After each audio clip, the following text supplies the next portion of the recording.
up. It's been a long week. I don't wanna have to wait till Sunday.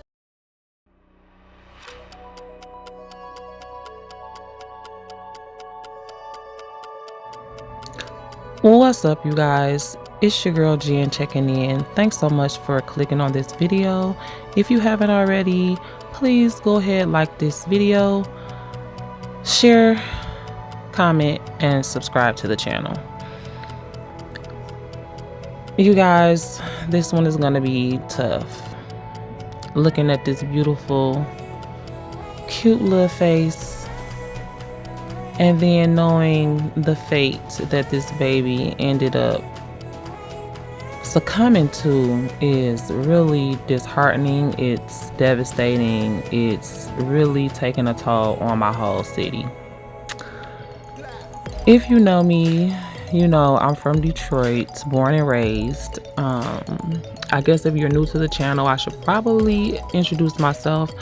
I'm your girl Jen checking in. I am a licensed cosmetologist, advocate for domestic violence and sexual crime survivors, as I am one.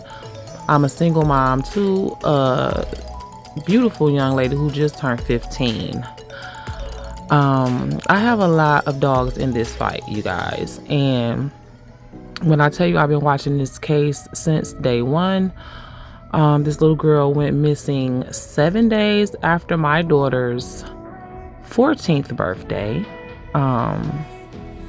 She was 13 at the time, and just the first day that I looked in this baby's eyes, I had a connection with her. Like, I knew that it was something special about her.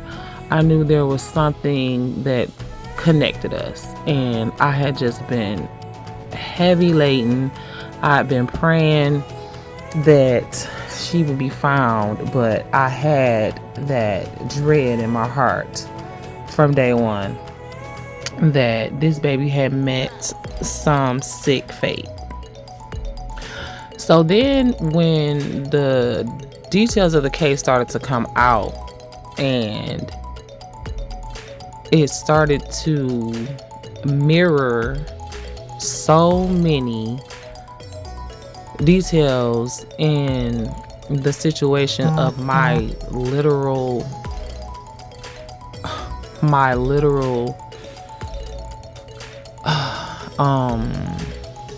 conception, it blew my mind, you guys. And the bottom line is, this happens a lot. This happens a lot in all races, but a lot especially in the Black community. I'ma speak for Black people because I'm Black and because I grew up in the Black community. Now, first things first, we all know that in the Black community, a lot of us cohabitate. You know what I mean? We'll have 2-3 families in the same house.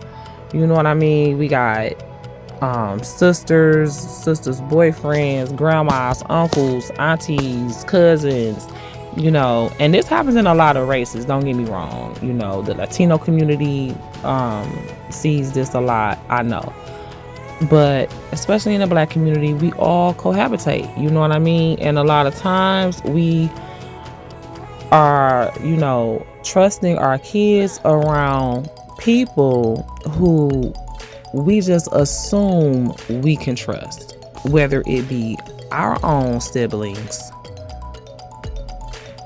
or our significant others,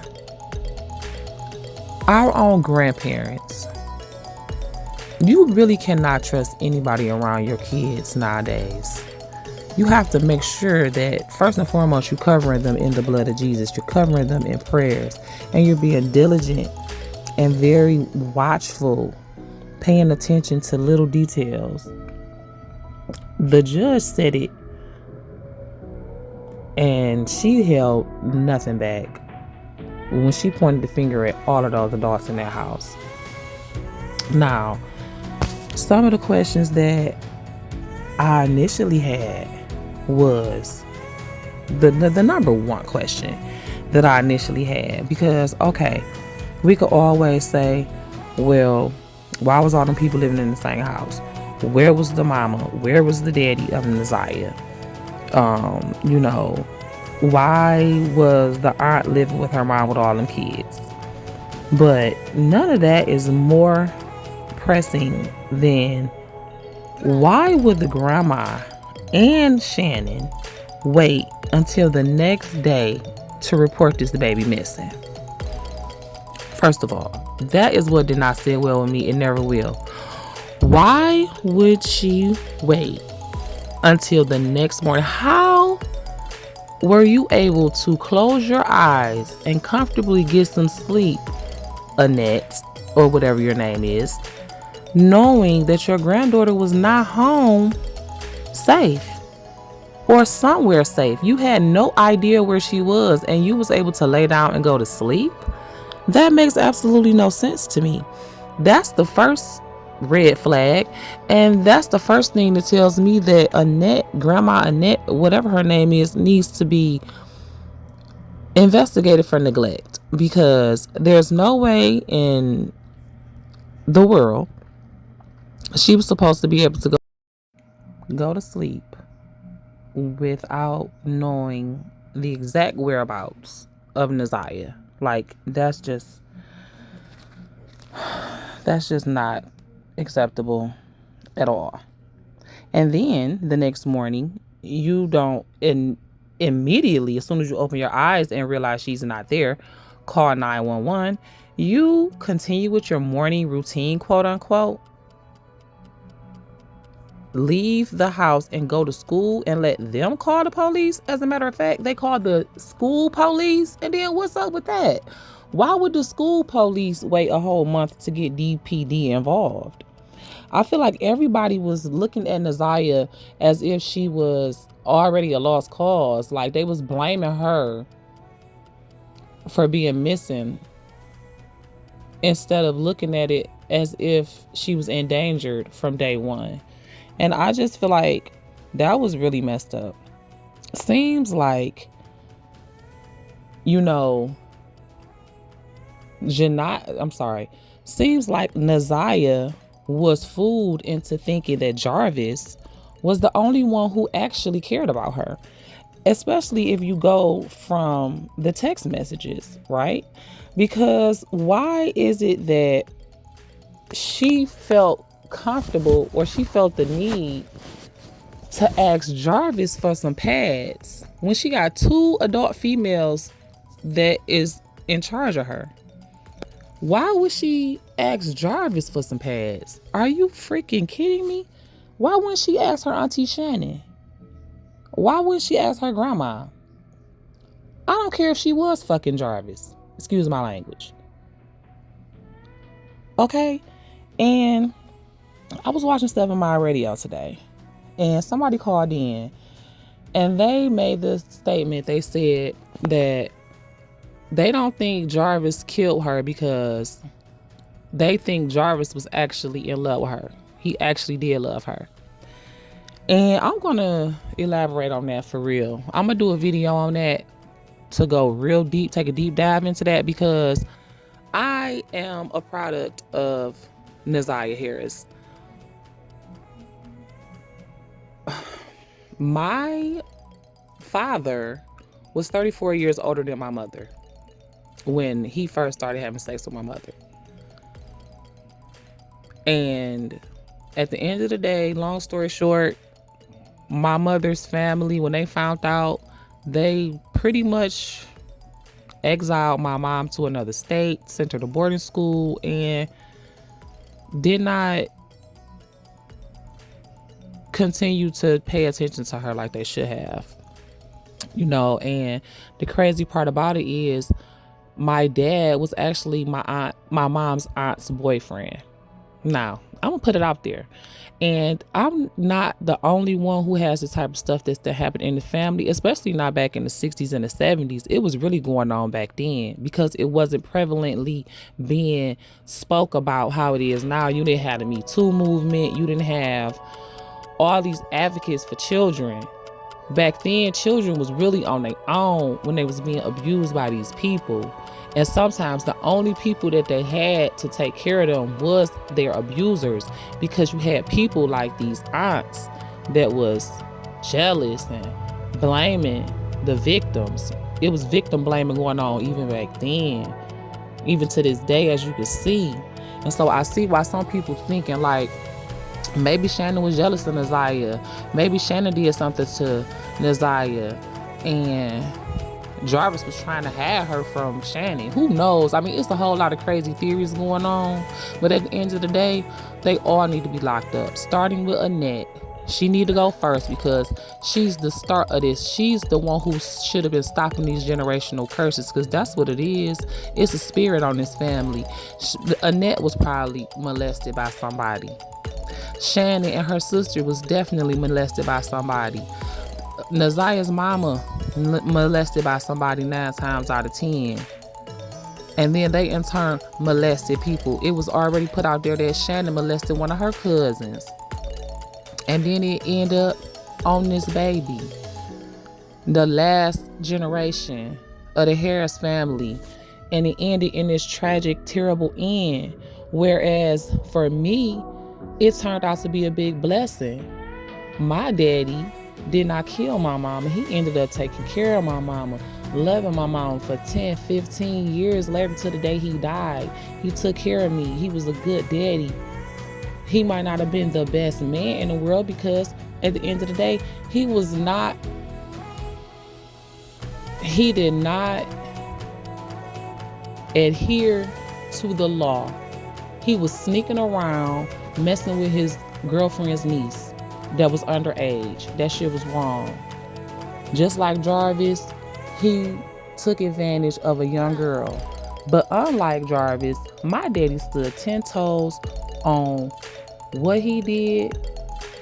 He took responsibility. You know, nobody pressed charges on him. And so he didn't face no legal ramifications. But you know what he did? He took my mama on as his woman. When she turned 18, he got her apartment, he got her a car, he took care of her. I didn't come along till my mama was 24 years old. They dated for over 10 years. So I see why some people might be calling me and saying, was Jarvis in love with Naziah? It's possible. He was fucked up. The whole situation was a mess. But at the end of the day, I feel like the number one person who is responsible for Naziah was her guardian, and that's Annette Harris. And she needs to be investigated at the very least. Those kids definitely need to be taken out of her care. She is not fit. And she should be ashamed of herself. Because at the end of the day, at the very least, her being able to sleep, close her eyes and go to sleep, knowing she did not see her granddaughter's face in her house before she laid down, knowing she did not know that her granddaughter was safe inside her house or one of her relatives' house or somewhere that she had said that it was okay for her to be, then she should not have been able to go to sleep. Just her being able to go to sleep that night was a crime to me. And she should be locked up because she needs to know that it was a crime. And she should not be able to have nobody else's kids in her care. Period, point blank. And the judge said it straight out. If I was her, I would take all them kids out of her. Naziah might have been better off with her dang on mama. Who knows? And that's my question right now. Where is the mama? Is she alive? I know the father died last year. God rest his soul. But is Naziah's mom alive? I just feel so bad for this whole family. Like I said, I'm going to do a story time telling my testimony more in depth. But just know, I know it's a whole lot of us out here. It's a whole lot of Naziah Harrises out here. My mom is not the only one.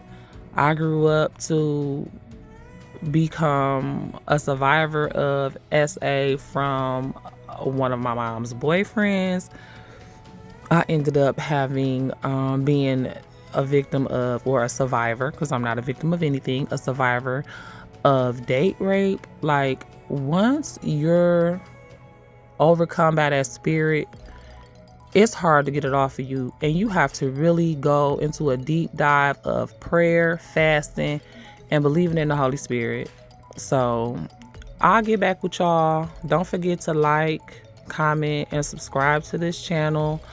Everybody say a prayer for the Harris family, because at the end of the day, they're humans. They are not the enemy. The enemy is up in heaven, and there are fights going on, y'all, that we have nothing to do with. We are literally pawns down here, and so we have to pray and make sure that we stay with our feet on the right side of the fight. So may the Lord watch between me and thee while we absent one from another. I love you all. Be sure to kiss your kids tonight and keep an eye on your kids. Okay? Keep them lifted in prayer. And you guys, be blessed. I'll see you soon.